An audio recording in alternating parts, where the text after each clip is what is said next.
నమస్కారం vision news కి స్వాగతం। ఈనాటి వార్తలు। భీమవరం పట్టణంలో జూన్ 19న 5000 మందితో మెగా యోగాసనాల కార్యక్రమాన్ని నిర్వహించేందుకు ముమ్మర ఏర్పాట్లు చేస్తున్నట్లు కలెక్టర్ చదలవాడ నాగరాణి తెలిపారు। మంగళవారం భీమవరం డిఎన్ఆర్ కాలేజ్ గన్నాబత్తుల క్రీడా మైదానాన్ని కలెక్టర్ జాయింట్ కలెక్టర్ ఆర్డీఓ పరిశీలించారు। జూన్ 21న అంతర్జాతీయ యోగా కార్యక్రమాన్ని పురస్కరించుకొని యోగాంధ్ర కార్యక్రమాల్లో భాగంగా భీమవరం నందు జూన్ 19న మెగా యోగా ఈవెంట్ ను నిర్వహించనున్నట్లు తెలిపారు। ఈ సందర్భంగా కలెక్టర్ సంబంధిత శాఖల అధికారులతో చర్చించారు। యోగా కార్యక్రమంలో athletics, sports groups, youth groups 5000 మంది పైబడి పాల్గొనున్నట్లు తెలిపారు। యోగా అభ్యసనాలు నిర్వహించేందుకు అనువుగా అన్ని ఏర్పాట్లను త్వరితగతిన పూర్తి చేయాలని అధికారులను ఆదేశించారు। ఈ సందర్భంగా joint collector, Bhimavaram RDO, Bhimavaram municipal assistant commissioner, town surveyor S Ramabai, తహసీల్దార్, మున్సిపల్ ఇంజనీర్లు తదితరులు ఈ కార్యక్రమంలో పాల్గొన్నారు। రైతులు దమ్ములోనే కాంప్లెక్స్ ఎరువులు వాడాలని అత్తిలి మండల వ్యవసాయ అధికారి టీకే రాజేష్ అన్నారు। అత్తిలి మండలం పాలి గ్రామంలో పొలం పిలుస్తోంది కార్యక్రమాన్ని నిర్వహించారు। ఈ సందర్భంగా రాజేష్ మాట్లాడుతూ బిల్లులు లేకుండా విత్తనాలు కొనుగోలు చేయవద్దని, మోళ్లను తగలబెట్టవద్దని సూచించారు। ఈ కార్యక్రమంలో మండల పరిషత్ అధ్యక్షుడు మక్కా సూర్యారావు, మండల టీడీపీ అధ్యక్షుడు పోలిశెట్టి చందు, కార్యదర్శి ఆల్తి అజయ్ కుమార్, నీటి పంపిణీ కమిటీ చైర్మన్ నల్లూరు సురేష్ తదితరులు పాల్గొన్నారు। మంచిలి ప్రాథమిక ఆరోగ్య కేంద్రంలో అతిసార వ్యాధి నివారణపై డాక్టర్ పి కిరణ్ ఆధ్వర్యంలో అవగాహన కార్యక్రమాన్ని నిర్వహించారు। 5 సంవత్సరాల్లో పిల్లలకు ఓఆర్ఎస్ ద్రావణము, జింక్ టాబ్లెట్లు అందజేయాలని కోరారు। ఓఆర్ఎస్ ద్రావణాన్ని ఎలా తయారు చేసుకోవాలో సూచించారు। ఐసిడిఎస్ పర్యవేక్షకురాలు, ఆరోగ్య పర్యవేక్షకులు తదితరులు ఈ కార్యక్రమంలో పాల్గొన్నారు। ఉపాధి హామీ కూలీలకు ప్రభుత్వం ప్రకటించిన 307 రూపాయల వేతనం ఎక్కడ అమలు కావడం లేదని వ్యవసాయ కార్మిక సంఘం జిల్లా సహాయ కార్యదర్శి బళ్ల చినవీరభద్రరావు అన్నారు। అత్తిలి మండలం గుమ్మంపాడు గ్రామంలో పనిచేస్తున్న కూలీలను కలిసి వారి సమస్యలను అడిగి తెలుసుకున్నారు। కూలీలు మాట్లాడుతూ ప్రభుత్వం ప్రకటించిన కూలీ 307 రూపాయలు తమకు రావడం లేదని, 10 వారాలకు పైగా చేసిన పనికి బకాయిలు ఉంటే కేవలం వారం రోజులకే అకౌంట్లో నగదు జమ అయిందని తెలియజేశారు। ఈ సందర్భంగా వీరభద్రరావు మాట్లాడుతూ గత ఏడాది కేంద్ర ప్రభుత్వం నియమించిన పార్లమెంట్ స్టాండింగ్ కమిటీ సర్వే చేసి ఉపాధి హామీలో అమలు చేస్తున్న 100 రోజుల పనిని 150 రోజులకు పెంచాలని, పెరిగే ధరలకు అనుగుణంగా కూలీలకు 437 రూపాయల కూలీ పెంచాలని ఇచ్చిన నివేదికలు కాగితాలకే పరిమితమయ్యాయని విమర్శించారు। ఈ కార్యక్రమంలో పెచ్చెట్టి హైమ, చిన్నమిల్లి శ్రావణి, కటికతల మౌనిక తదితరులు పాల్గొన్నారు। డాక్టర్ సల్వేపల్లి రాధాకృష్ణ విద్యార్థి మిత్ర కిట్లు అత్తిలిలో కూటమి నాయకులు పంపిణీ చేశారు।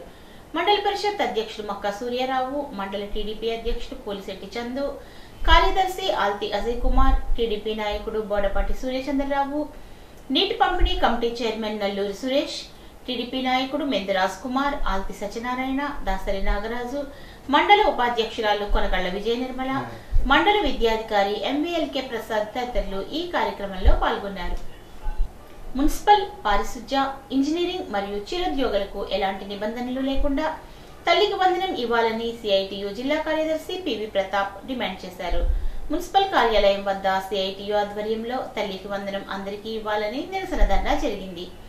ఇలాంటి నిబంధనలు విధించకుండా మున్సిపల్, పారిశుధ్య, ఇంజనీరింగ్ కార్మికులకు తల్లికి వందనం ఇవ్వాలని, కూటమి ఇచ్చిన హామీ మేరకు 25,000 లోపు ఆదాయం ఉన్న అందరికీ తల్లికి వందనం అమలు చేయాలని, సంవత్సరానికి 3 లక్షల లోపు ఆదాయం ఉన్న వారికి సంక్షేమ పథకాలు అమలు చేయాలని పెద్ద ఎత్తున నినాదాలు చేశారు। గత ప్రభుత్వ కాలంలో అమ్మఒడి మున్సిపల్ పారిశుధ్య కార్మికులకు కూడా ఇచ్చారని, ఇప్పుడు ఎందుకు ఇవ్వడం లేదని విమర్శించారు। ఈ కార్యక్రమంలో సిఐటియు మండలాధ్యక్షులు ఎన్ ఆదినారాయణ బాబు, కార్యదర్శి గుబ్బల గోపి తదితరులు పాల్గొన్నారు। ఇంజనీరింగ్ కార్మికుల సంస్థలో ఇంజనీరింగ్ కార్మికుల సంస్థలో ఇంజనీరింగ్ కార్మికుల సంస్థలో పెంచాలి పెంచాలి పెంచాలి పెంచాలి పెంచాలి పెంచాలి ఆప్కోస్ రద్దు చేస్తే సంక్షేమ పథకాలు సంక్షేమ పథకాలు సంక్షేమ పథకాలు హెల్త్ కార్డులు సమాన పనికి సమాన వేతనం సమాన పనికి సమాన వేతనం సమాన పనికి సమాన వేతనం వర్ధిల్లాలే వర్ధిల్లాలే వర్ధిల్లాలే వర్ధిల్లాలే వర్ధిల్లాలే వర్ధిల్లాలే మున్సిపాలిటీలో దాదాపుగా 20 సంవత్సరాలుగా మేము వర్క్ చేస్తున్నాం. అలాగే ప్రతి మున్సిపాలిటీలో చాలామంది చాలా విధాలుగా వర్క్ చేస్తున్నారు. కొంతమంది రిటైర్మెంట్ స్టేజ్కి కూడా వచ్చేసారు. కానీ మాకు చాలా జీతాలతో మాకు చాలా ఇబ్బంది పడిపోతున్నాం. మేము మిగతా మున్సిపాలిటీలు చాలా చోట దాదాపు 45 రోజుల నుంచి సమ్మె చేస్తున్నారు. మేము ఇక్కడ నిరవధిక సమ్మె చేస్తున్నాం. అయినా సరే ప్రభుత్వానికి మా గోడు వినపడడం లేదు. మా ప్రభుత్వం మా గోడు వినిపించడం లేదు. ఒకసారి చర్చలు పిలిచారు, కానీ విఫలమైనవి సఫలం అవ్వలేదు. దయచేసి మమ్మల్ని ప్రభుత్వం ఆదుకోవాలి. మాకు రావాల్సిన సంక్షేమ పథకాలు కూడా మాకు అందించాలి. గత ప్రభుత్వంలో మాకు ఏ పథకాలు రాలేదు. ఈ ప్రభుత్వం తల్లికి వందనం వస్తుందని ఆశించాం. కానీ తల్లికి వందనం మాకు ఎవరికి ఇంజనీర్ కార్మికులు ఏంటి, పరిశుద్ధ కార్మికులు ఏంటి, ఎవరికి కూడా తల్లికి వందనం పథకం ఎవరికి పడలేదు. మాకు వచ్చే జీతం 13,000 రూపాయలు, 16,000 రూపాయలు, 13,000, 16,000కి జీతం మాకు తల్లికి వందనం పడలేదు. అలాగే బయట చేసుకున్న 30,000 జీతకాలు, 40,000 జీతకాలు మొత్తం తల్లికి వందనం పడుతుంది. దయచేసి మాకు రావాల్సిన సంక్షేమ పథకాలు మాకు అందచేయమని, మా జీతాలు పెరిగేటట్లు దయచేసి గవర్నమెంట్ మమ్మల్ని పట్టించుకుంటుందని మేము ఆశిస్తున్నాం. అలాగే తణుకు మున్సిపాలిటీ దగ్గర ఇంజనీర్ కార్మికులు అందరూ 20 తారీఖున టెంట్ వేసి టెంట్లో కూర్చోవడం జరుగుతుంది. 23 నుంచి మొత్తం ఎన్నైతే మున్సిపాలిటీలు అన్ని మున్సిపాలిటీలు మొత్తం వాటర్ సప్లై, లైటింగ్, మొత్తం సిస్టమ్స్ అన్ని ఆఫ్ చేసి సమ్మెలోకి వెళ్ళడం జరుగుతుంది. మా కోరికలు తీరే వరకు కూడా మేము సమ్మె విరమించుకోమని తెలియపడుతున్నాం. మాకు ఆప్కోస్ రద్దు చేస్తే మమ్మల్ని అందరూ పర్మిట్ చేయాలి. మాకు హెల్త్ కార్డులు ఇవ్వాలి. సంక్షేమ పథకాలు ఆంక్షన్ లేకుండా ప్రతి ఒక్క పథకం మాకు అందచేయాలని, మా బిడ్డలకి మీరు అండగా ఉండాలని మేము గవర్నమెంట్ కోరుకుంటున్నాం. ఈ నెల 21న విశాఖపట్నంలో జరిగే 11వ అంతర్జాతీయ యోగా దినోత్సవం Guinness book of world records లో నమోదు చేసే విధంగా ప్రతి ఒక్కరూ సహకరించాలని తణుకు ఎమ్మెల్యే గాజువాక నియోజకవర్గ ఇన్ఛార్జ్ ఆర్మిల్లి రాధాకృష్ణ కోరారు. మంగళవారం అంతర్జాతీయ యోగా దినోత్సవం పురస్కరించుకొని కూటమి నాయకులు, కార్యకర్తలు, అధికారులతో నిర్వహించిన సమీక్షా సమావేశంలో ఆయన పాల్గొని మాట్లాడారు. దేశ ప్రధాని మోదీ పాల్గొనే ఈ కార్యక్రమాన్ని ముఖ్యమంత్రి చంద్రబాబు, ఉప ముఖ్యమంత్రి పవన్ కళ్యాణ్, మంత్రి నారా లోకేష్ ఆధ్వర్యంలో 5 లక్షల మంది పాల్గొనేలా ప్రణాళికలు చేసినట్లు చెప్పారు. ప్రాచీన కాలం నుంచి వస్తున్న యోగా ప్రాముఖ్యతను ప్రపంచవ్యాప్తంగా చాటి యోగాను ప్రతి ఒక్కరి జీవితంలో భాగస్వామ్యం చేసి వారందరితో ఆరోగ్య ఆంధ్రప్రదేశ్ నిర్మించాలన్న లక్ష్యంతో ఈ కార్యక్రమాన్ని ప్రతిష్టాత్మకంగా తీసుకున్నామని చెప్పారు. ఐక్యరాజ్యసమితి సైతం యోగాను అంతర్జాతీయ దినోత్సవంగా గుర్తించిన తర్వాత 11వ సంవత్సరం ఈ కార్యక్రమాన్ని విశాఖ వేదికగా నిర్వహించుకోవడం అందరి అదృష్టమని చెప్పాలి అన్నారు.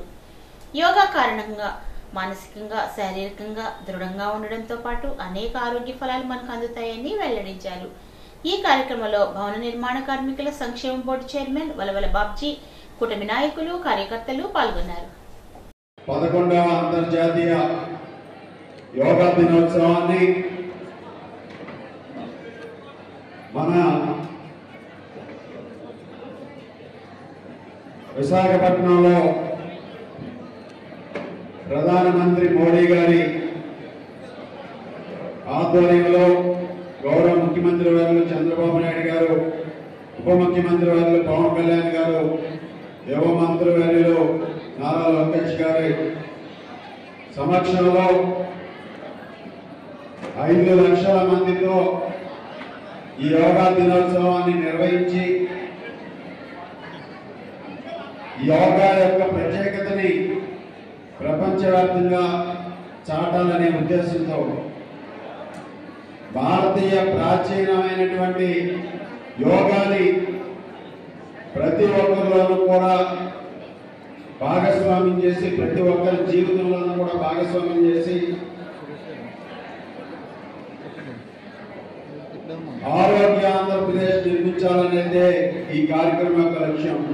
మానవతా తణుకు శాఖ ఆధ్వర్యంలో 17వ తేదీ ఉదయం 11 గంటలకు ప్రముఖ సాఫ్ట్వేర్ కంపెనీ కమావాల్ట్ హైదరాబాద్ వారిచే స్పాన్సర్ చేయబడిన 70,000 రూపాయల విలువ కలిగిన డెల్ కంపెనీ కంప్యూటర్ సిస్టమ్ ను దువ్వా గ్రామంలో జ్ఞానవేద కంప్యూటర్ సర్వీసెస్ నూతనంగా ప్రారంభించిన దివ్యాంగురాలు రాయి దుర్గాభవానికి జీవనోపాధి నిమిత్తం అందజేశారు.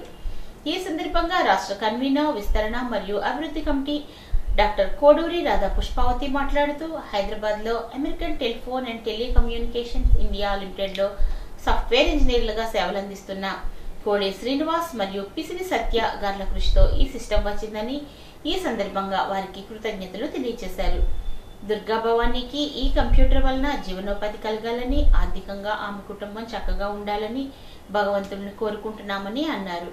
తణుకు మండలాధ్యక్షురాలు కటారి శారదాదేవి, జిల్లా ప్రతిభా పురస్కారాల కమిటీ చైర్పర్సన్ బోయపాటి రామలక్ష్మి, పూర్వపు అధ్యక్షులు Alapati Subbarao, development committee chairperson Kashi Viswanatharaju, సభ్యులు వెంకటేశ్వరరావు, స్థానికులు పాల్గొన్నారు.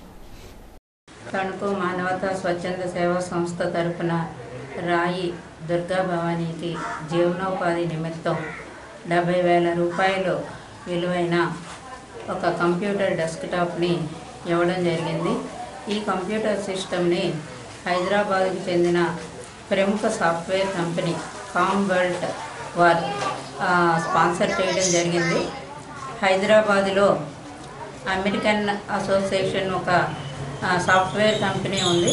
ఆ కంపెనీలో సాఫ్ట్వేర్ ఇంజనీర్లుగా పనిచేస్తున్న కిసిని సత్య, కోడూరి నాగ శ్రీనివాస్ వీళ్ళిద్దరి యొక్క సహాయంతో ఈ సిస్టమ్ని ఈ రోజున దుర్గా భవానీకి ఇవ్వటం అనేది జరిగింది. ఇంతకుముందే తణుకు మానవతా సంస్థ తరఫున ఒక 2 months బ్యాక్ తనకు ఒక ప్రింటర్ని కూడా ఇవ్వటం అనేది జరిగింది. ఇన్ని రకాలుగా ఆర్థిక సహాయం చేయడానికి ముఖ్యమైన కారణం ఏంటంటే ఆ అమ్మాయికి భర్త లేరు, 2 ఆడపిల్లలు ఉన్నారు, జీవనోపాధి గడపడం చాలా కష్టంగా ఉందండి అని అనేక సార్లు అమ్మాయి రిక్వెస్ట్ చేయడం జరిగింది. గత 2 నెలలుగా మేము ప్రయత్నం చేస్తున్నాం. ప్రయత్నం చేసింది ఇప్పుడు వచ్చింది కాబట్టి ఆ అమ్మాయి ఈ కంప్యూటర్ సిస్టమ్ని, ప్రింటర్ని అన్ని రకాలుగాను ఉపయోగించుకొని తన జీవనోపాధికి ఉపయోగించుకోవాల్సిందిగా కోరుతున్నాం. నమస్కారం అండి. నా పేరు రాయి దుర్గా భవాని, తణుకు గ్రామం ఉన్నది. నాకు జీవనోపాధి కోసం హెల్ప్ చేయమని నేను ఎవరినో వ్యక్తిని అడిగితే నేను చేయమని సహాయం అందించిన వెంటనే మన మానవతా సంస్థని సహకరించడంతో నాకు ఉపాధి కల్పించడానికి రాధాకృష్ణ గారు నాకు చాలా సహాయం అందించారు. ఈ కమిటీ సభ్యులు కూడా మేడం అనుకుంటూ నాకు జీవనోపాధి కల్పించినందుకు ధన్యవాదాలు. సింహాచలం వరాహలక్ష్మీ నరసింహస్వామి దేవస్థానాన్ని తణుకు ఎమ్మెల్యే ఆర్మిల్లి రాధాకృష్ణ మంగళవారం దర్శించుకున్నారు. దేవస్థానంలో స్వామివారి అంతరాలయ దర్శనం చేసుకుని వేద పండితుల ఆశీర్వచనం అందుకున్నారు. రాష్ట్ర ప్రజలు సుఖశాంతులతో వర్ధిల్లాలని ఆకాంక్షిస్తూ ఈ సందర్భంగా స్వామివారిని కోరుకున్నట్లు ఎమ్మెల్యే పేర్కొన్నారు. తణుకు మున్సిపాలిటీ పరిధిలోని టి వేమవరం, జయంతి కాలనీల వద్ద మలేరియా నివారణ మాసోత్సవం జూన్ 2025 అవగాహన కార్యక్రమాన్ని క్షేత్రస్థాయిలో sub unit officer Gudimetla Venkateswararao పరిశీలించి మాట్లాడుతూ వర్షాకాలం ప్రారంభమైన దృష్ట్యా సీజనల్ డిసీజెస్ పట్ల అవగాహన కలిగి ఆచరణాత్మకంగా ముందు జాగ్రత్తలు పాటించాలని అన్నారు. ఈ కార్యక్రమంలో filaria control unit supervisor Satyanarayana, ward health సెక్రటరీలు పాల్గొన్నారు. స్థానిక శ్రీ చింతలపాటి వరప్రసాదమూర్తిరాజు ప్రభుత్వ డిగ్రీ కళాశాల ఎన్ఎస్ఎస్ యూనిట్స్ 1 and 2 ఆధ్వర్యంలో యోగాంధ్ర 2025లో భాగంగా విద్యార్థులు వివిధ యోగాసనాలను వేశారు. యోగాసనాల వల్ల విద్యార్థులు ఏకాగ్రత పెంపొందించుకోవచ్చునని principal doctor P Nirmala Kumari పేర్కొన్నారు. ఈ కార్యక్రమంలో కళాశాల vice principal doctor K Swarooparani, IQAC coordinator Chaitanya, NSS unit 1 programme officer Venkataramana, Mohin Ansari, NSS unit 2 Shri KV Ganesh Kumar, Shri NBN Srinivasarao, doctor GV Saradadevi, doctor G Venkatrao, doctor CH Anuradha, Shri K Giribabu, Shri PV Ramesh Babu, అధ్యాపకేతర బృందం, విద్యార్థులు అందరూ పాల్గొని విజయవంతం చేశారు. గణపవరంలోని ప్రాథమిక ఆరోగ్య కేంద్రం పరిధిలోని అన్ని సచివాలయాల్లో ఆరోగ్య కార్యకర్తలు, mid level health providers, health assistants, ASHA కార్యకర్తలు, అంగన్వాడీ కార్యకర్తలు, సచివాలయ సిబ్బందితో intensified diarrhoea control part time programmes వైద్యాధికారి డాక్టర్ కె ఓంకార్నాథ్ ఆధ్వర్యంలో గణపవరం 2 సచివాలయం పరిధిలోని అంగన్వాడీ కేంద్రం నందు ఈ నెల 30వ తేదీ వరకు అతిసార నిరోధక కార్యక్రమం నిర్వహిస్తున్నట్లు తెలిపారు. నీళ్ల విరోచనాలు 5 సంవత్సరంలో పిల్లలకైతే వారిని 15 రోజులు ప్రత్యేకంగా సర్వే చేసి ఓఆర్ఎస్ ద్రావణము మరియు జింక్ టాబ్లెట్ల ద్వారా చికిత్స చేస్తామని వైద్యాధికారి తెలిపారు. CHV Satyavathi, Ashajyothi, Esther Mary, Ramadevi health assistant, anganwadi కార్యకర్తలు, సచివాలయ సిబ్బంది ఈ కార్యక్రమంలో పాల్గొన్నారు. అంతర్జాతీయ మార్కెట్ ధరకు అనుగుణంగా ఫార్ములా రూపొందించి కోకో గింజలకు ధర నిర్ణయించి కోకో రైతులకు న్యాయం చేయాలని ఆంధ్రప్రదేశ్ కోకో రైతుల సంఘం ఆధ్వర్యంలో జరిగిన కోకో రైతుల సదస్సు ప్రభుత్వాన్ని డిమాండ్ చేసింది. మంగళవారం తడేపల్లిగూడెం రూరల్ మండలం కొమ్ముగూడెంలో ధనలక్ష్మి రైస్ మిల్ ఆవరణలో ఆంధ్రప్రదేశ్ కోకో రైతుల సంఘం ఆధ్వర్యంలో కోకో రైతుల సదస్సు నిర్వహించారు. ఈ సదస్సుకు రాష్ట్ర ఉపాధ్యక్షులు బోళ్ల వెంకట సుబ్బారావు అధ్యక్షత వహించారు. సదస్సులో కోకో రైతుల సమస్యలను చర్చించి పలు తీర్మానాలను ఆమోదించారు. ముఖ్య అతిథిగా విచ్చేసిన రిటైర్డ్ డీజీపీ, ఆంధ్రప్రదేశ్ కోకో రైతుల సంఘం రాష్ట్ర గౌరవాధ్యక్షులు ఏబి వెంకటేశ్వరరావు మాట్లాడుతూ అంతర్జాతీయ మార్కెట్లో కిలో కోకో గింజలకు 870 రూపాయల ధర ఉండగా రాష్ట్రంలో కంపెనీలు కేవలం 450 రూపాయలు మాత్రమే ఇస్తూ రైతులను మోసం చేస్తున్నాయని విమర్శించారు. ఈ మహత్తర కార్యక్రమానికి రిటైర్డ్ అధికారులు, చదువుకున్న యువత అనేక మంది సహకారం తీసుకుంటున్నట్లు అందరూ సంఘటితం కావాలని పిలుపునిచ్చారు. కంపెనీల్ని ఆదేశించే పరిస్థితి ప్రభుత్వానికి లేదు. రెండోది, ప్రభుత్వం ఏమనుకుంటున్నారంటే అరే మనం కంపెనీల మీద ఒత్తిడి పెడితే మానేసి వెళ్ళిపోతారేమో, మన ఇమేజ్ దెబ్బతింటదేమో, ప్రభుత్వం ఇమేజ్, వ్యాపారస్తుల్ని ఎల్లగొడుతున్నారని ఇమేజ్ వస్తుందేమోనని భయపడుతున్నారు. మేమనేది ముందు అర్థం చేసుకోండి, మేమేమి అడుగుతున్నాము అంటున్నాం. కంపెనీని ఇంత రేటు ఇవ్వండి అని మేము అడగట్లా. కిందటి సంవత్సరం దాకా అంతర్జాతీయ రేటు ఇచ్చావయ్యా, ఈ సంవత్సరం ఎందుకు ఇవ్వట్లేదో సమాధానం చెప్పమంటున్నాం. ఆ మాట చెప్పించడానికి కూడా ప్రభుత్వానికి ఏంటి భేషజం, ఇబ్బంది ఏంటి?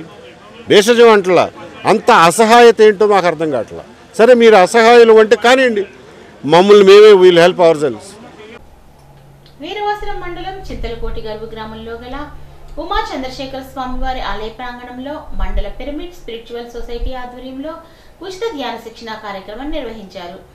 ఈ కార్యక్రమంలో రాయకుదురు గ్రామానికి చెందిన senior pyramid master Veeravalli Prasad పాల్గొని జ్ఞానబోధ చేసి ధ్యాన శిక్షణ ఇచ్చారు. ఈ సందర్భంగా ప్రసాద్ మాట్లాడుతూ ధ్యాన సాధన బాగా కుదరాలంటే శాకాహారం మాత్రమే శరణ్యమని అన్నారు. పత్రిజీ నినాదం హింసా చోడో హంసా పకడో ద్వారా శారీరక ఆరోగ్యంతో పాటు మానసిక ప్రశాంతత కూడా పొందానని తెలియజేశారు. ఈ కార్యక్రమంలో కోఆర్డినేటర్ కేవిడి ప్రసాద్ మాట్లాడుతూ దేవాలయాల్లో ధ్యానం మూడింతల శక్తివంతమని తెలియజేశారు. ఈ కార్యక్రమంలో ఇర్రింకి రంగదాస్ చక్కని ఆధ్యాత్మిక గీతాలు పాడి అందరితో ధ్యానం చేయించారు. ఈ వార్తలకు స్వల్ప విరామం.